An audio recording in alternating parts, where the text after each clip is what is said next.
Meus queridos irmãos, um bom dia, graça e paz. Prazer servi-los com a palavra de Deus nessa bela manhã de domingo que Ele nos concede.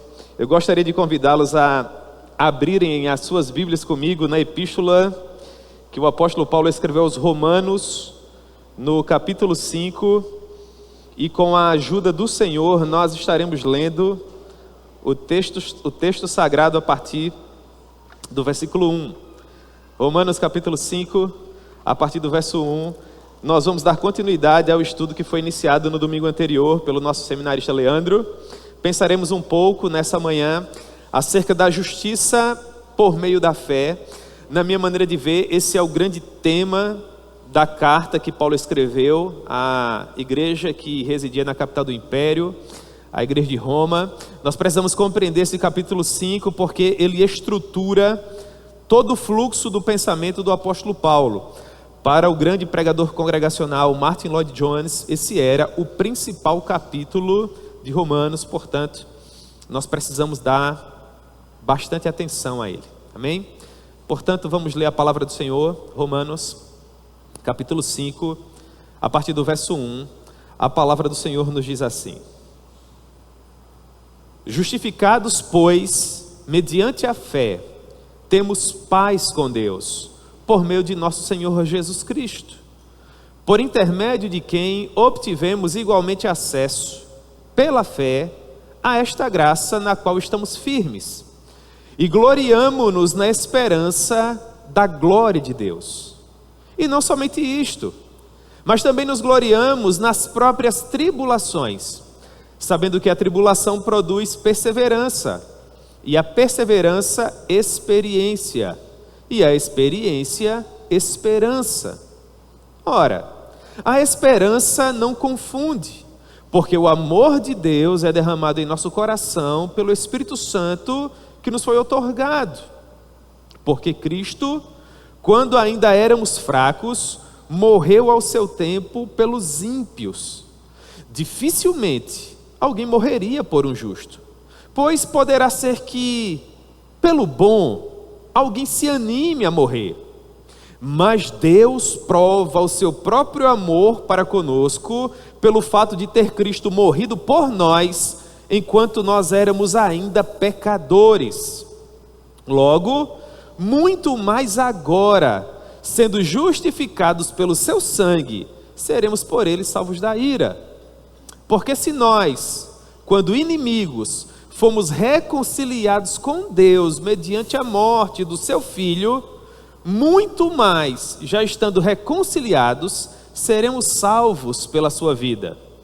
E não apenas isto, mas também nos gloriamos em Deus, por nosso Senhor Jesus Cristo, por intermédio de quem recebemos agora a reconciliação. Amém? Que o bom Deus proponha a sua palavra ao nosso coração. Vamos orar? Senhor, nós louvamos o Teu nome, nós agradecemos a Ti, ó Pai, pela maneira tão preciosa com que o Senhor tem conduzido a nossa vida. Meu Deus, nós acabamos de ler um texto muito importante para a saúde das nossas almas eternas, para o bom andamento do nosso relacionamento para com o Senhor, para a estabilização da sã doutrina que nós precisamos abraçar e professar. Agora pela manhã, meu Deus, nós estudaremos sobre a maneira com que a Tua justiça nos foi imputada e como através do Teu sacrifício vicário, por meio da fé, nós recebemos vida e vida em abundância. Ajuda-nos, ó Deus, a compreendermos essas doutrinas, escreve-as sobre as tábuas de carne do nosso coração. E ao final dessa breve reflexão, permita que nós possamos guardar um bom depósito acerca de cada uma das preciosas verdades que, por intermédio do Teu servo, o apóstolo Paulo, o Senhor compartilhou a princípio com a igreja de Roma e hoje o Senhor compartilha conosco. Portanto, tenha misericórdia de nós, Senhor, e venha sobre nós de modo a iluminar as nossas mentes através do doce Espírito Santo e trata conosco, Senhor, de acordo com aquilo que nós precisamos ouvir. Essa é a nossa humilde oração a Ti, meu Deus, confiando unicamente nos méritos do Teu Filho Jesus, Amém. Pois bem, meus irmãos, é uma honra para nós, em uma manhã tão bela como esta, estudarmos um documento tão importante, nesse que é o principal dos cultos, o culto do domingo pela manhã. Infelizmente, a nossa igreja, sobretudo no Ocidente, por conta da nossa falha em estudar melhor a nossa história, o nosso legado, conhecer melhor todo o desenvolvimento teológico que nos trouxe até aqui, infelizmente, salvo as devidas exceções, naturalmente, não consegue compreender a importância do culto do domingo pela manhã. Mas esse é o culto que inicia a nossa jornada, esse é o culto que inicia a nossa semana. Tudo mais que nós temos a realizar ao longo da segunda, terça, quarta, quinta, sexta e até o sábado, depende daquilo que nós viemos buscar aqui. Esse não é o culto mais cansado da semana. Não é o culto onde você vem com as últimas forças que restam no seu corpo após uma semana extenuante. Pelo contrário, esse é o culto que inicia a nossa semana. Esse é o culto onde nós paramos em nosso ativismo, em nossa correria, para termos um tempo de qualidade com o Senhor. Deve ser o principal de todos os cultos. Deve ser o culto em que nós chegamos aqui com todo vigor, com toda motivação, ávidos por ouvir a voz do nosso Deus. E parte o nosso coração perceber que, em primeiro lugar, o nosso povo, e eu não quero generalizar, porque há irmãos preciosos que compreendem a importância do dia do Senhor, mas a imensa maioria do nosso povo, e eu me refiro àqueles que foram comprados por Cristo na cruz do Calvário, sobretudo aqui no Brasil, não conseguem discernir o que significa separar um tempo de qualidade para adorar a Deus. Irmãos, o domingo não é aquele dia em que infelizmente nós não vamos ter condições de colocar a casa no lugar ou preparar parte das responsabilidades que nos aguardam do trabalho na segunda-feira pela manhã. Pelo contrário, o domingo todo ele é do Senhor. E nós pecamos quando nós separamos parte desse dia precioso para fazer qualquer coisa que nos interesse. É pecado, irmãos. Fere a santidade de Deus, vai de encontro àquilo que nós estudamos e que ensinamos aos irmãos aqui. Quando nós estamos sofrendo algo que nos impeça de estarmos presencialmente aqui, eu creio que por causa disso nós somos justificados perante o Senhor. Mas quando nós temos toda a saúde, toda a liberdade e possibilidade de virmos à igreja no domingo pela manhã, para começarmos bem a nossa semana, para fazermos valer aquilo que Cristo fez por nós na cruz do Calvário, e nós não vemos, nós estamos em pecado. É um pecado que precisa ser confessado. Você precisa procurar o seu pastor e explicar para ele o que é que está acontecendo na sua vida. Não é um pecado qualquer, é um pecado grave, dos mais graves. Foi o pecado que levou o povo do Senhor para a Babilônia. Foi o pecado que fez com que Deus ficasse 400 anos em silêncio sem falar com o seu povo. E é o pecado que infelizmente vai arrastar muitas pessoas para o inferno. Portanto, o dia do Senhor, o domingo, é sagrado. Ele é precioso, ele é importante e ele não pode ser negligenciado. Você precisa, é sua obrigação. Você não faz um favor para Deus quando você frequenta a igreja no domingo. Pelo contrário, você não faz mais do que a sua obrigação. Esse é um ponto. E o segundo ponto, irmãos, tem a ver com a nossa falta de profundidade teológica, com a nossa falta de profundidade bíblica, com a nossa falta de vida com Deus. Quando você perde um dos cultos, quando você não sobe junto com o povo do Senhor para adorá-lo, quando nós estamos em ajuntamento solene, magnificando o nome dEle, e a sua consciência não é afetada de nenhuma maneira por isso, você se encontra cauterizado, meu irmão. O seu relacionamento com Deus se encontra improperado, prejudicado. Você não está sensível à voz do Espírito Santo. Alguma coisa está errada. Se você não vem para a igreja no domingo para acompanhar o culto, deitado na sua cama ou regalado no seu sofá, você está em pecado. Deus não vê isso com bons olhos. Pode ser a ruína da sua alma, prejuízo eterno para o seu relacionamento com Deus. Venha para a igreja, meu irmão. Nós erramos quando nós não realinhamos o nosso compromisso com Deus. É pecado dos mais graves. Portanto, venha para a igreja. Se você puder adorar a Deus, adore. Isso vai fazer toda a diferença no final. Tenha cuidado para você não louvar ao Senhor com seus lábios enquanto seu coração se encontra longe dele. Priorize o domingo, priorize a terça-feira. A dinâmica da nossa igreja é de nós termos cultos nas terças à noite, domingo pela manhã e depois domingo à tarde e à noite. Esse é um horário inegociável. Você não pode marcar compromisso nesses horários, meu irmão. Se porventura o seu patrão, uma pessoa preciosa da sua família, um amigo que é caro ao seu coração, marcar ou tentar marcar com você um compromisso na terça, a partir das 19h30, no domingo pela manhã, a partir das 9h30 da manhã, 17 horas, 19 horas, e você marcar, você, na minha maneira de ver, peca contra Deus, porque você deixa de subir à casa do Senhor para adorá-lo. Quando você marca um compromisso, mesmo sabendo que você deveria estar na casa do Senhor para adorá-lo, e isso não afeta de maneira alguma a sua mente e o seu coração, você prova com isso, com o seu comportamento, o que é mais importante para você.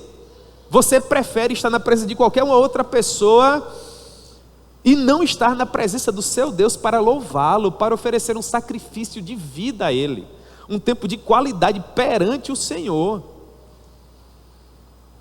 Isso mostra a superficialidade da nossa teologia. Porque eu tenho certeza que se um juiz marcar uma audiência com você, você não vai faltar. Eu tenho certeza que se você tiver uma causa na justiça, e em um determinado dia e horário da semana, o juiz disser que você precisa apresentar-se perante ele para conversar, resolver aquela demanda, seguramente, se qualquer pessoa tentar marcar um compromisso com você, você vai dizer, eu não posso, porque eu tenho um compromisso importante com a autoridade. Isso é algo sério. Maior é o Senhor, irmãos. Mais precioso é o Senhor. Mais glorioso é o Senhor. E nós precisamos procurar saber em que pé se encontra o nosso relacionamento com Ele. Dito isso, o apóstolo Paulo, a partir do versículo 1 do capítulo 5, começa a tratar a respeito de um ponto doutrinário que ele levantou no capítulo 3, verso 21. É o antídoto contra o pecado. É a maneira com que nós somos perdoados por Deus pela maneira impetuosa, ímpia, devastadora com que nós nos levantamos contra Ele no momento em que nós pecamos. Portanto, o capítulo 5, ele procura elucidar a maneira com que por meio da fé nós nos apropriamos do sacrifício do Senhor Jesus, da vitória do Calvário, e como essa apropriação, ela traz desdobramento sobre a nossa vida. Portanto, nós precisamos compreender bem esse capítulo 5, porque ele explica tanto a maneira pela qual Paulo enfatizou tão profundamente o pecado, que foi trabalhado do capítulo 1 até o capítulo 3, como ele elucida, ele deixa mais claro os desdobramentos teológicos que nós teremos para os capítulos subsequentes. Portanto, Paulo diz assim: justificados, pois, mediante a fé, temos paz com Deus. O objetivo desse pois é nos fazer lembrar que toda a santa ira de Deus, objeto dos 3 primeiros capítulos dessa carta, desapareceu. E isso foi possível porque a justiça obtida por Cristo na cruz do Calvário efetivamente impôs os seus efeitos sobre nós. Nós iniciamos Romanos completamente depravados.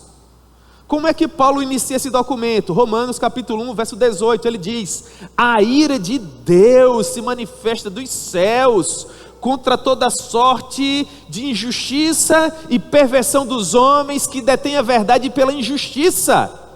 Por quê? Porque aquilo que de Deus se pode conhecer é manifestado para eles. Por quê? Porque Deus lhes manifestou.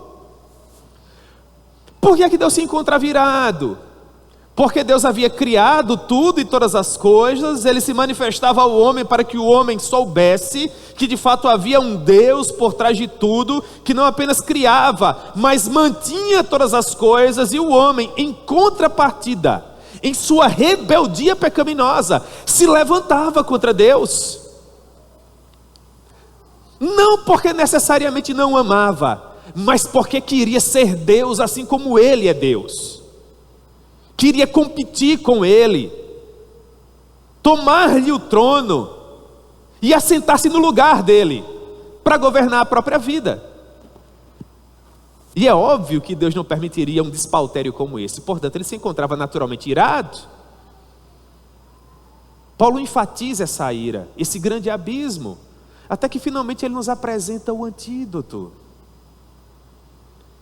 O sangue de Cristo vertido por nós na cruz do Calvário, para, em primeiro lugar, afastar a ira de Deus, apaziguá-lo. E em segundo lugar, nos perdoar de todo o nosso pecado e nos tornar novamente apresentáveis perante Ele, para que em sua santidade Ele não nos fulminasse quando nós nos apresentássemos. Logo, esse pois, ele serve como uma espécie de resumo de tudo que foi dito anteriormente. Que na cruz ensanguentada de nosso Senhor Jesus Cristo, nós nos livramos definitivamente da ira de Deus, da condenação eterna. E no triunfo do Calvário nós tivemos todos os nossos pecados perdoados. O que nos dá segurança de acreditarmos com toda a força do nosso coração na mais sublime afirmação que nós temos em Romanos. Quando Paulo diz no capítulo 8, verso 1: agora, pois, já nenhuma condenação há para aqueles que estão em Cristo Jesus. Tudo que nos afastava de Deus e que de alguma forma nos impedia de estarmos em sua presença foi retirado. Todo o ódio santo que Deus sentia por nós foi perdoado em Cristo. Meus irmãos, digam com toda a confiança do seu coração: nós estamos salvos. William Hendrickson, um doutrinador do Novo Testamento, diz algo que elucida profundamente o que eu estou dizendo aqui. Ele diz: os pecados do passado já foram perdoados, os males do presente estão sendo subjugados pelo bem, e os eventos futuros não podem causar a separação do amor de Deus. Em outras palavras, o castigo que nos traz a paz estava sobre ele, e pelas suas pisaduras nós fomos sarados. Nós precisamos compreender, portanto, que Cristo Jesus morreu por nós naquela rude cruz para nos imputar a sua justiça. E no domingo anterior, o seminarista Leandro nos explicou muito bem o que significa imputar. Quando Paulo assevera que Cristo imputou sobre nós a sua justiça, o que ele está querendo dizer é que no momento em que você ouviu o genuíno evangelho da cruz ensanguentada pela primeira vez, e com a ajuda do Espírito Santo, a sua mente foi iluminada para que você pudesse acreditar no evangelho, nesse momento, o Espírito Santo regenerou você. Ele fez de você uma nova criatura. Aquilo que havia sido corrompido pelo pecado foi afastado. O seu velho homem foi sepultado com Cristo. E naquele momento você recebeu uma nova natureza.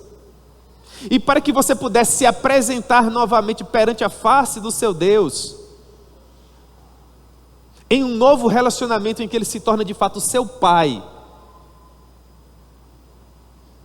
e você se torna o seu filho, para que isso pudesse acontecer, Jesus, Ele colocou, Ele imputou a justiça dele sobre você. A ideia é que Jesus te cobriu, de modo que agora o Pai olha para você e não enxerga mais os seus pecados, porque você foi coberto pela justiça de Cristo. Isso é imputar justiça.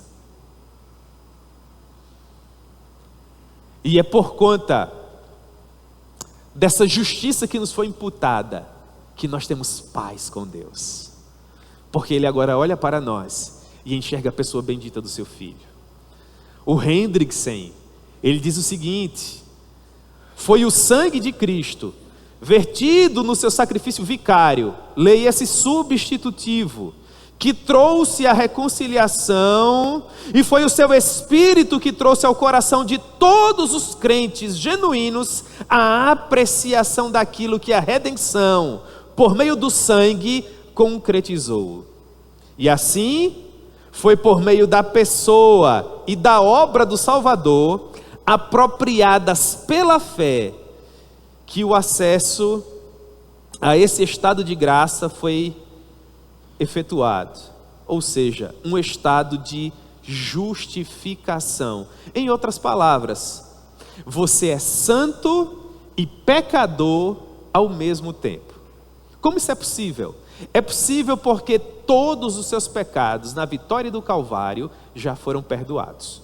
Os pecados do passado, os pecados do presente e até os pecados do futuro. É verdade, você é pecador. E por que ao mesmo tempo você é santo? Por conta da justiça que foi imputada a você. Quando você acredita na vitória do Calvário e Jesus lhe imputa a sua justiça para que você possa ser salvo, não significa dizer que você vai se tornar infalível. Não significa dizer que você não vai mais pecar. Pelo contrário, o pecado agora vai ser um acidente na sua vida. Não vai lhe causar qualquer prazer. Vai ser algo que vai lhe afetar, lhe prejudicar, lhe improperar, lhe entristecer, lhe arrasar. Contudo, quando Deus olha para você, não é o pecado de agora que você cometeu, ou o pecado de amanhã que você cometerá, que Ele vai enxergar, para punir você, descarregar a ira santa dele sobre você. Pelo contrário, quando Ele olhar para você, tudo que Ele vai enxergar é a justiça do Filho. E é por causa disso que nós somos santos e pecadores ao mesmo tempo. Portanto, perceba, a justificação, a primeira palavra que aparece nesse verso 1 do capítulo 5, é uma questão de imputação, é uma questão de consideração, é um termo jurídico. Deus olha para você, e mesmo sabendo que você errou e merece ser punido, Ele prefere imputar a justiça do Filho dele a você, para que um relacionamento possa ser estabelecido. Ah, pastor, mas se eu errei e merecia ser punido, Deus não varre a sujeira para baixo do tapete quando Ele reassume um relacionamento comigo? Claro que não. Porque aquilo que deveria ser requisitado de você, aquilo que deveria ser cobrado de você, aquilo que deveria ser descarregado sobre você, foi punido, cobrado e descarregado sobre a pessoa do Filho. O que Deus enxerga quando olha para você é o preço que foi pago por alguém que pagou o preço no seu lugar. Como é que Deus pode perdoar o pecador sem sacrificar a sua justiça? Resposta: punindo o Filho dele no lugar desse pecador. Você não tem ideia de quão belo isso é, de quão magnífico isso é. Portanto, isso nos leva a perceber que não são todos os seres humanos que um dia pisaram sobre a face da terra que são justificados. Pelo contrário, justificado apenas é aquela pessoa que deposita toda a sua confiança em Cristo. Porque a justificação é aquele ato gracioso por meio do qual, com base unicamente na obra realizada por Cristo, Deus declara justo o pecador. E tudo que o pecador pode fazer em contrapartida é receber esse sacrifício, essa imputação, com um coração humilde e grato.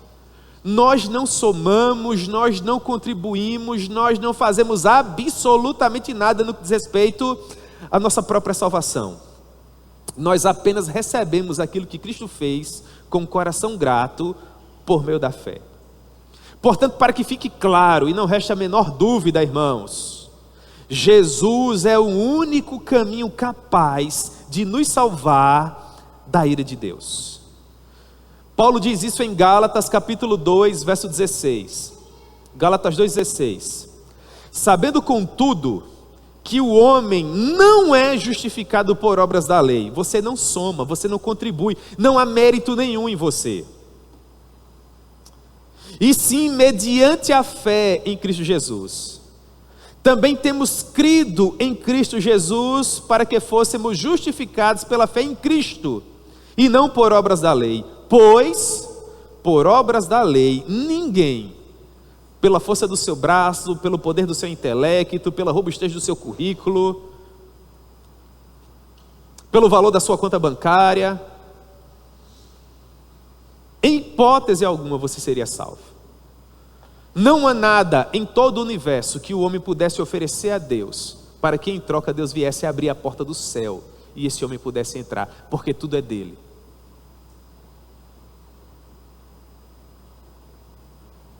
Ninguém será justificado perante ele por meio das obras da lei, pois por meio das obras da lei, nós só temos a certeza de que somos pecadores. Salvação apenas pela morte vicária de Cristo Jesus na cruz do Calvário.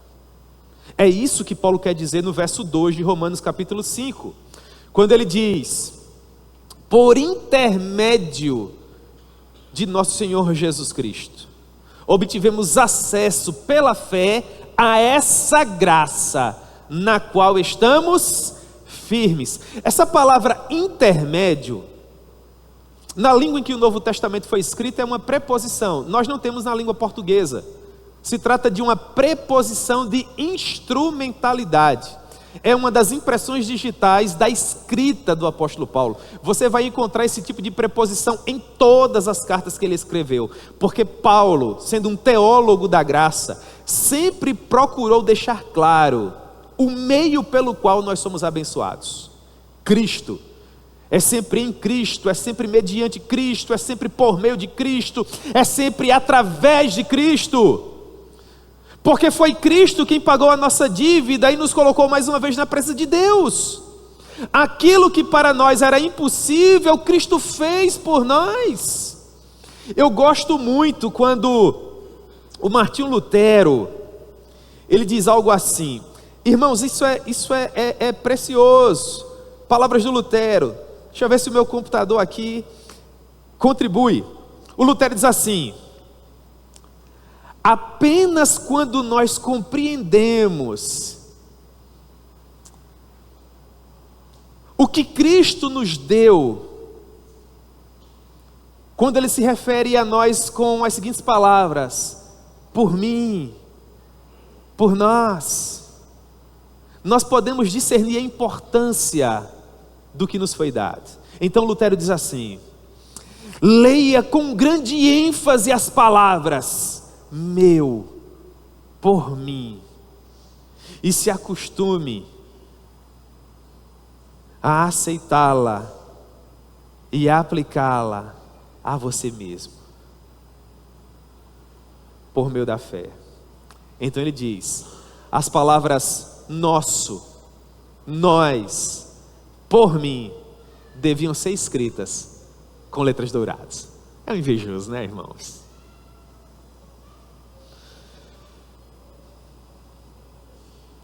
O homem que não acredita nessas palavras não pode ser considerado um cristão. Fantástico, não é? Poderosíssimo. Por intermédio de nosso Senhor Jesus Cristo,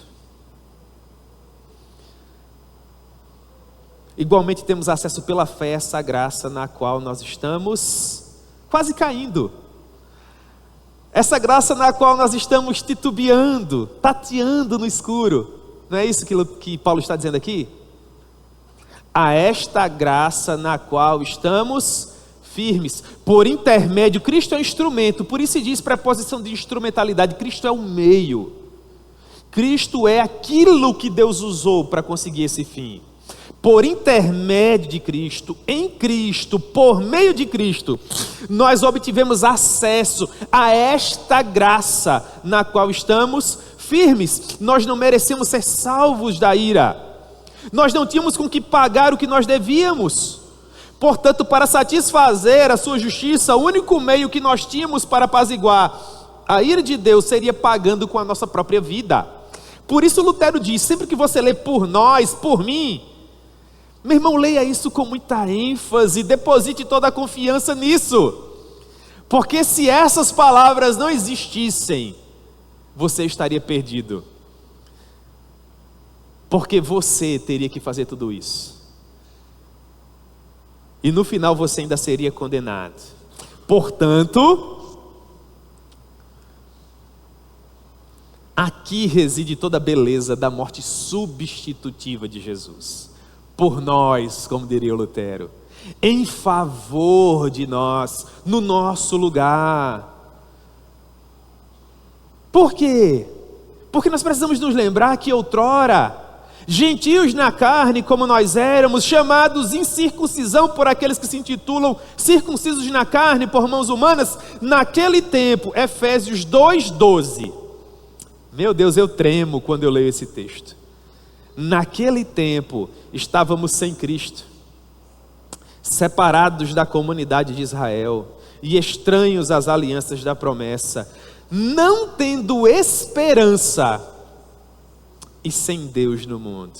Mas agora, olha a preposição de instrumentalidade aparecendo no verso 13. Mas agora, então a gente vai ler com grande ênfase: em Cristo, por meio de Cristo. Esse é o pro nobis dos latinos, esse é o por nós, em Cristo Jesus. Aqueles que estavam longe foram o quê? Aproximados pelo sangue de Cristo. Verso 14, parte inicial. Porque Ele é o quê? Ele é a nossa paz. Verso 18, pastor querido. Porque, olha o que aparece depois do porquê. Por Ele, por causa dEle, por meio dEle. As impressões digitais do apóstolo Paulo em todo o texto. Paulo aponta para Cristo. Paulo quer que você divise com seus olhos a cruz ensanguentada. Porque por Ele, ambos, judeus e gentios, temos acesso ao Pai em um Espírito com letra maiúscula, Espírito Santo. Assim, irmãos, aqui, o que vem a seguir deveria ser escrito com letras douradas. Perceba: já não sois estrangeiros e peregrinos, mas concidadãos dos santos, e sois família de Deus, edificado sobre o fundamento dos apóstolos e profetas, sendo Ele mesmo, Cristo Jesus, a pedra angular. Nós chegamos em Romanos perdidos, mas agora nós fomos achados. Nós chegamos em Romanos cegos, mas agora nós enxergamos. Por quê? Porque Cristo nos foi dado. Leia com grande ênfase que Cristo é seu, Ele lhe pertence, foi dado graciosamente a você, e é por causa disso que você tem paz com Deus, acesso a Ele por meio da instrumentalidade do Espírito Santo. E agora você que vivia estranho às alianças da promessa, não tendo esperança e sem Deus no mundo, agora é família de Deus, edificado sobre o fundamento dos apóstolos e profetas, sendo Ele mesmo, Cristo Jesus, a pedra angular da sua vida, da sua família, dos seus filhos, do seu trabalho, de todas as áreas que se somam para formar o tecido social que compõe a sua existência. Essa é a graça na qual nós estamos firmes. É uma rocha inabalável. E é por causa disso que nós nos gloriamos na esperança da glória de Deus, que não nos pode ser tirada. Justificados, pois, mediante a fé, temos paz com Deus. E temos acesso à presença dEle, presença na qual nós estamos firmes. Nós estamos tão firmes que podemos nos gloriar na esperança de que um dia nós estaremos o vendo assim como Ele é. Agora nós o enxergamos como que por um espelho, por meio da teologia, mas um dia nós o veremos como Ele é, e nós não precisaremos mais de pregadores, porque tudo estará explicado para nós, no simples ato de nós olharmos para Ele.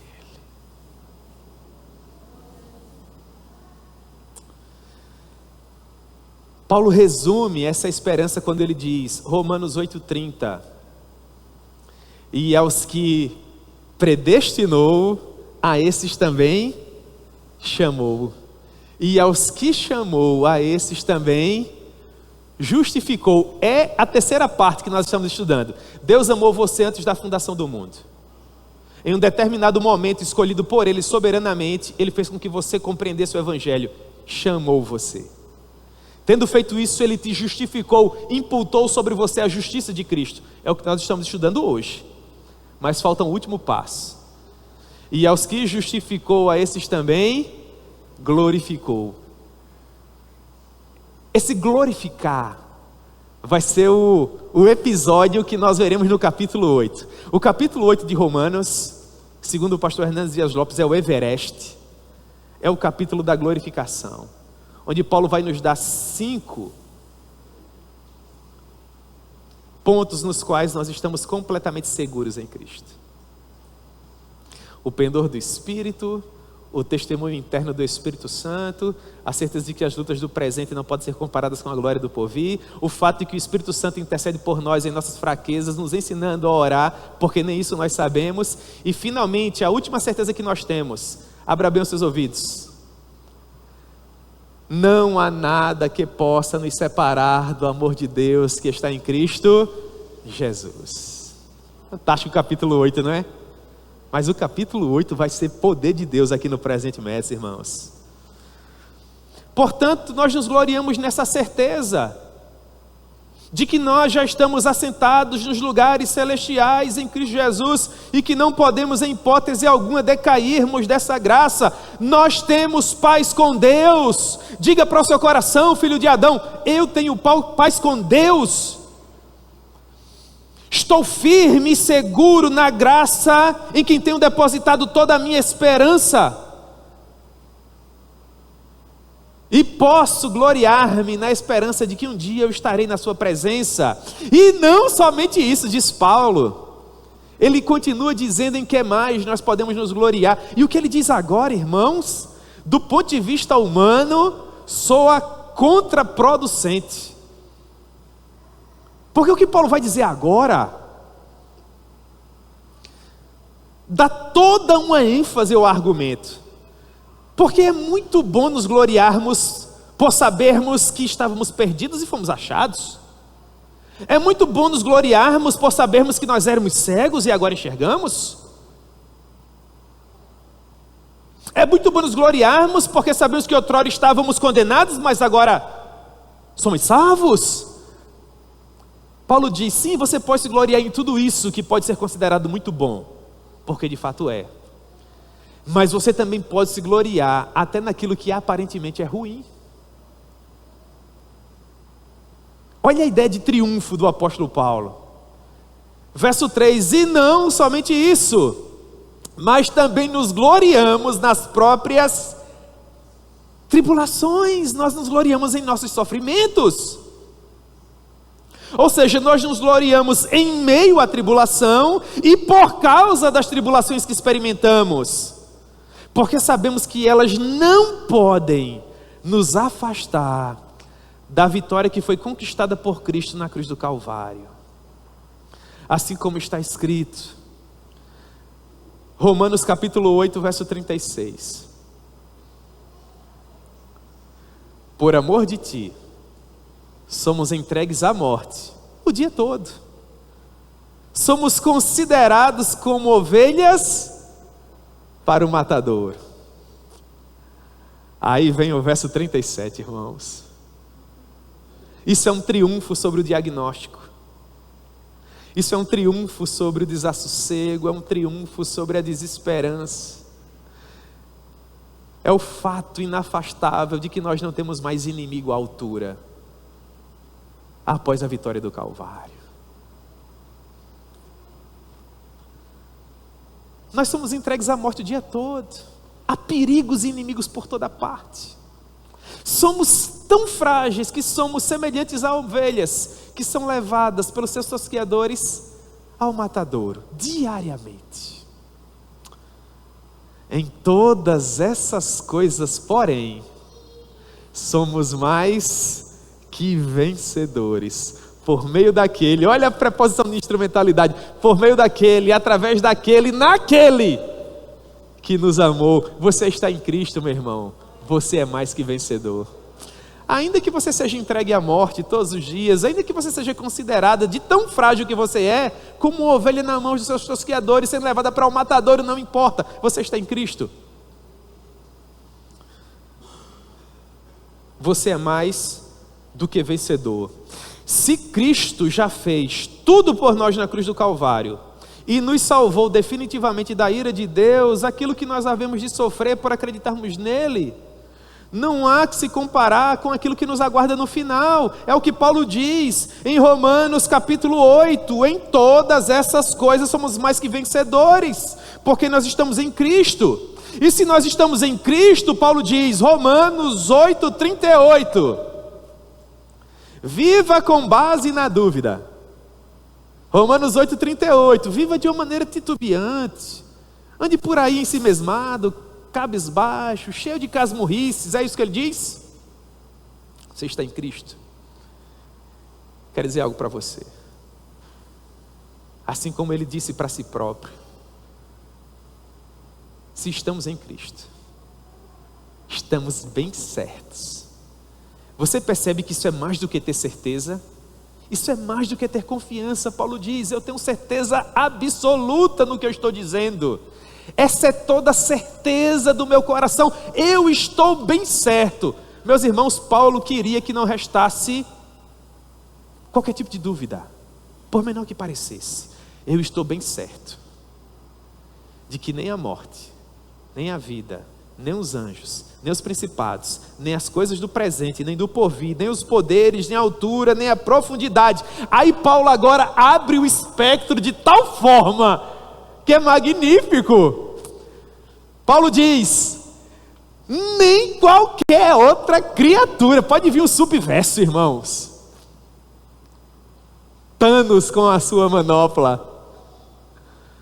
Não há nada que possa nos separar do amor de Deus que está em Cristo Jesus.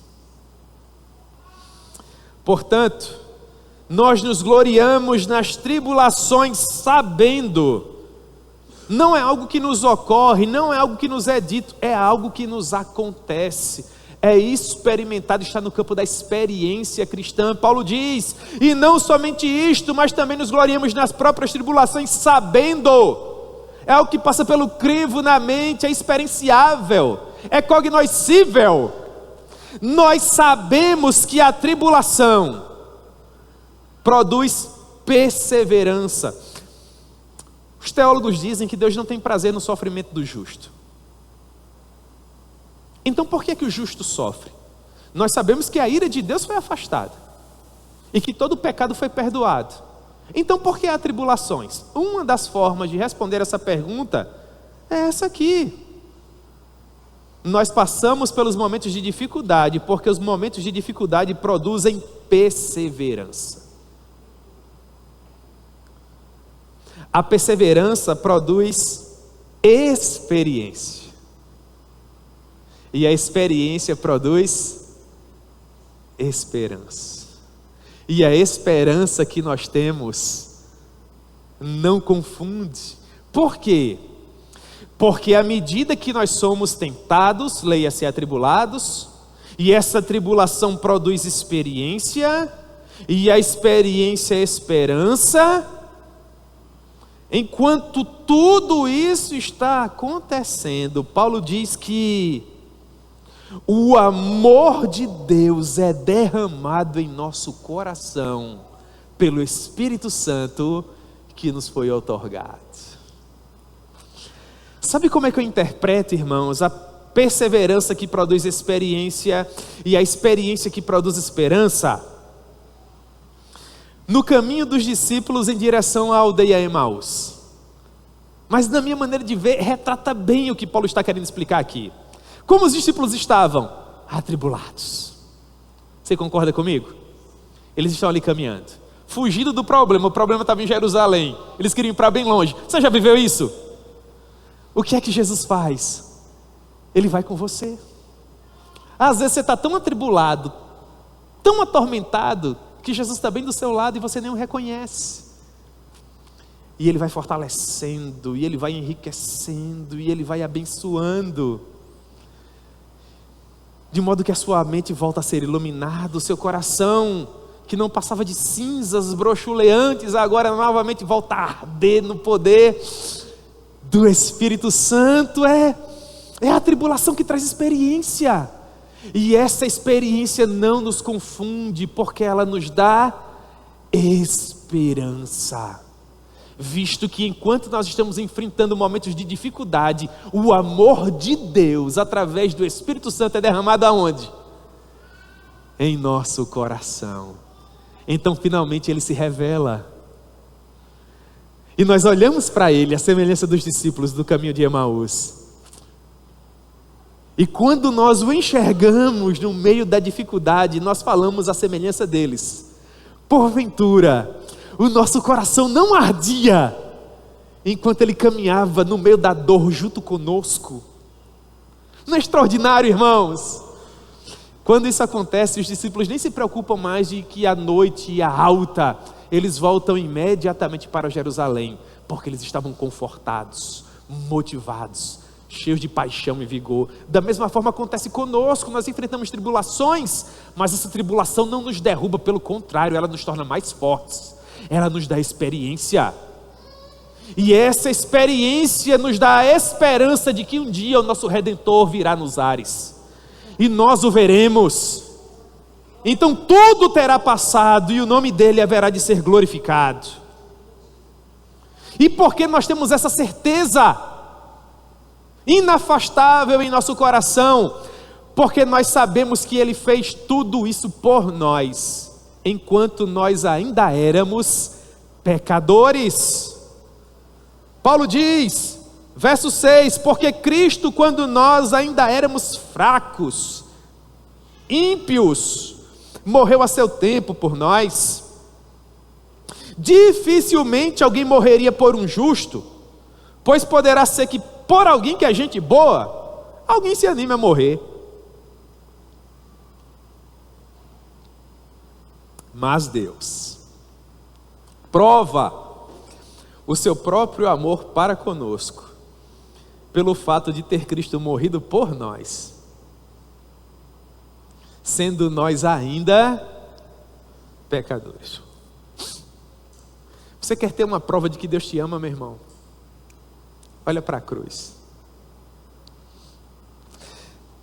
Nós queremos dar prova de que amamos alguém com um buquê de flores, uma caixa de bombons de chocolate, uma cartinha perfumada, uma rosa, uma flor, dentre muitas outras coisas. A declaração do Pai de que nos ama foi direcionar os nossos olhos espirituais para o Monte Caveira, dizendo assim, com a ajuda do Espírito Santo: olhe para lá, enquanto o meu filho sangra, gota a gota, gota a gota. É até aí que eu estou disposto a ir, para provar que eu amo você.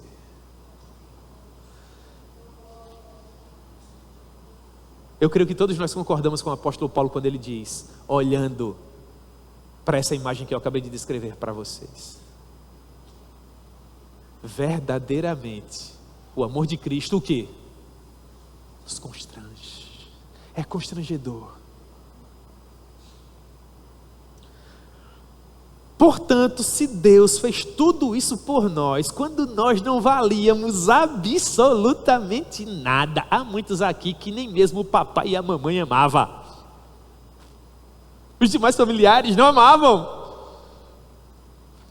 Talvez existam irmãos preciosos aqui, que as pessoas que mais os amavam, em sua vida pregressa, diziam, para esse aí não há mais esperança, tudo que podia ser feito por esse já se fez, então deixa ele entregar a sua própria sorte.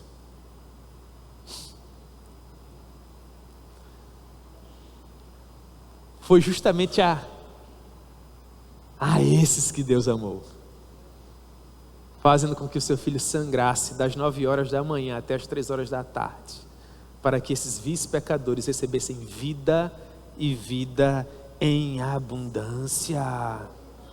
Portanto, se quando nós éramos essas pessoas desprezíveis, Ele morreu ao seu tempo por nós, verso 9, muito mais agora,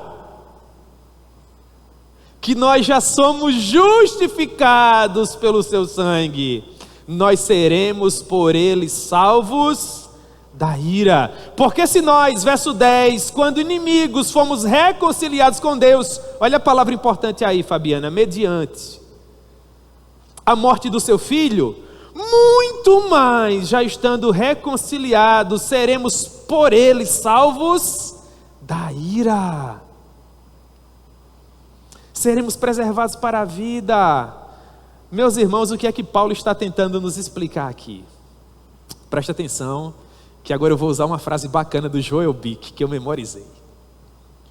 O que Paulo está querendo nos ensinar nos versos 9 e 10, esse é o momento, olhe para o pastor, é que não haverá cadeiras vazias no céu. Se Deus nos amou enquanto nós ainda éramos pecadores e morreu ao seu tempo por nós, será que agora Ele vai nos abandonar no meio do caminho, sendo nós já justificados? É claro que não. É por isso, irmãos, que eu creio, mas eu creio com toda a força do meu coração, que a graça que nos chamou no princípio da nossa caminhada será suficiente para nos manter seguros até o final.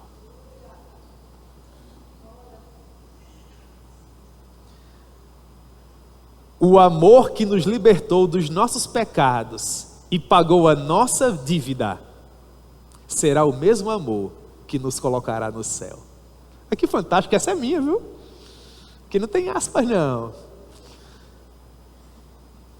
Portanto, volte para casa hoje em triunfo. Leia com toda a ênfase que você puder Romanos capítulo 5, verso 1. Justificados, pois, mediante a fé, temos paz com Deus. E essa paz, conforme Paulo nos ensinou do verso 2 até o verso 10, não pode ser perdida. Não pode nem mesmo ser abalada, porque ela já foi conquistada. Já é passado.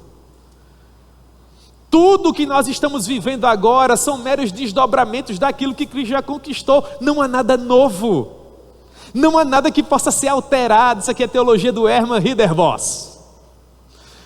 Mas eu sou tão feliz com essa teologia. Ele diz: descanse seu coração, porque para Deus tudo isso é passado. Deus olha para as coisas que são como que se elas já fossem. Deus está no meu amanhã. Quando o meu amanhã chegar, o meu Deus já estará lá. Para Ele não há nada novo. E sabe por que eu tenho certeza absoluta disso?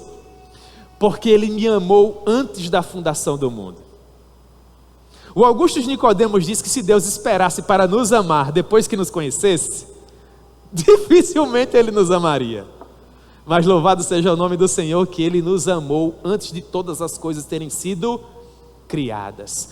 Quando Deus me amou e enviou o seu Filho por mim, Ele sabia exatamente por quem o Filho dele estava morrendo. E ainda assim Ele me amou. Será que Ele não vai continuar me amando até o final? Mas é claro que vai. É por isso que eu ando de cabeça erguida, sem ter o que temer. Porque eu sei que na vitória do Calvário, todos os inimigos do meu rei caíram por terra. E Ele agora reina em triunfo. Visto que é na coxa dele que está escrito: Rei dos reis e Senhor dos senhores. Portanto, verso 11: nós também nos gloriamos em Deus por nosso Senhor Jesus Cristo, por intermédio, através, por meio de, nós recebemos a reconciliação. Meus irmãos, não importa o que aconteça comigo hoje ou amanhã, eu já sou filho de Deus. A minha cadeira já está reservada no céu. Eu já estou assentado nos lugares celestiais, em Cristo Jesus. Isso é um lenitivo para a minha mente. É um refrigério para o meu coração. Como diria um amigo que eu tinha no seminário há mais de 20 anos atrás, eu estou de graça. Mas é libertador, não é? Contudo, para que você não entenda de alguma forma mais elaborada, um tanto equivocado que eu estou querendo dizer aqui, isso não é licença para pecar, tá bom, irmãos? Nós continuaremos no pecado, agora que sabemos que Cristo Jesus pagou o preço devido no nosso lugar? É claro que não. Como continuaremos no pecado se a gente já morreu para Ele, a gente é nova criatura? O pecado não tem mais poder sobre nós, ele é um acidente em nossas vidas. Agora nós somos escravos da justiça. Somos servos de Deus e caminhamos em triunfo.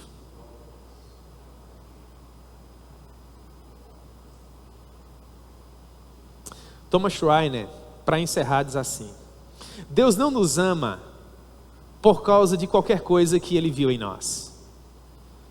Ele nos ama apesar de nós. Philip Yancey: não há nada que você possa fazer para que Deus te ame mais, assim como não há nada que você possa fazer para que Deus te ame menos. Tudo é graça. Não é fantástico? Romanos agora, irmãos, ganha novas cores. E esse estudo vai se tornar cada vez mais precioso, em nome de Jesus. Eu quero fazer 3 aplicações e nós oramos. A cruz ensanguentada de nosso Senhor Jesus Cristo nos livrou definitivamente da ira de Deus. A cruz nos livrou definitivamente da condenação eterna. Toda a dívida foi paga. Em segundo lugar, Cristo morreu por nós para nos imputar a sua justiça, para nos cobrir com a sua justiça. Ou seja, nós não temos mais o que temer. Temos Cristo, temos tudo. E finalmente, em terceiro lugar, em sua morte, Cristo nos livrou da morte. Em sua ressurreição, Ele nos conduzirá à vida. Logo, o amor que nos libertou dos nossos pecados e pagou a nossa dívida será o mesmo amor que nos colocará no céu. Amém?